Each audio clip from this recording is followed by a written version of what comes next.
Ажалымның неден болғанын айтып берейін. Жоға, қорқпаңыздар, қайта қызықты хикая шертем. Негізі бұл хикая мен жайлы емес.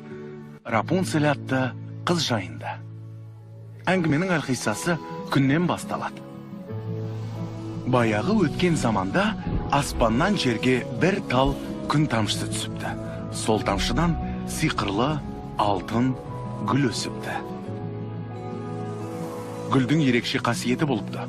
Оның емдеп жазбайтын ауру болмапты. Мына кемпірді көрдіңдер ме? Танып алыңдар, бұл хикаяға оның да қатысы бар. Қысқасы, арада жүздеген жыл өтеді. Сосын сол маңайда патшалық пайда болады. Патшалықта патша мен патшайым басқарыпты. Жүкті болған патшайым күтпеген дертке шалдығады. Дерті ауру болса керек. Күн өткен сайын сырқатқа меңдей беріпті. Басына іс түскенде жұрттың ғажайыпты іздейтін әдеті ғой.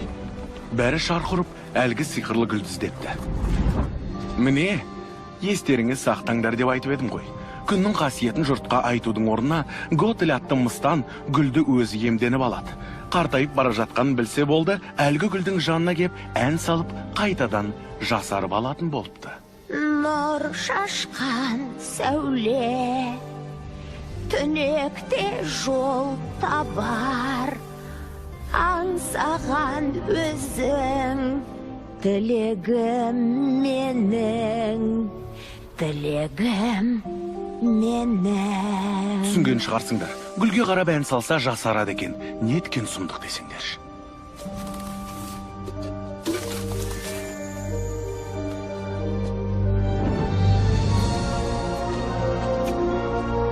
Гүлді таптық!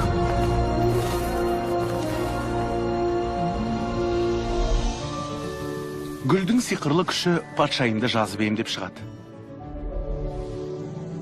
Көп замай дүниеге қанша келеді. Алтын шашты сүп сүйкімді қыз бала.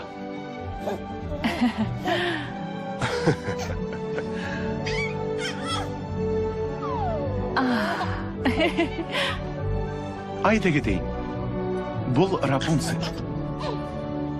Ханшаның дүниеге келу құрметіне патша мен патшайым шам жағып, оларды аспанға ұшырады. Бұл бір бақытқа толы сәт еді.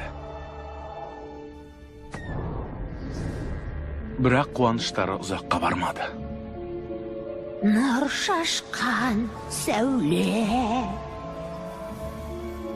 түнекте жол табар, аңсаған өзің.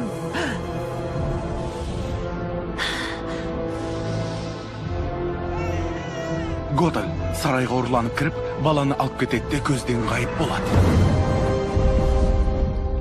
Ханшаны қанша іздегенмен еш жерден таба алмайды.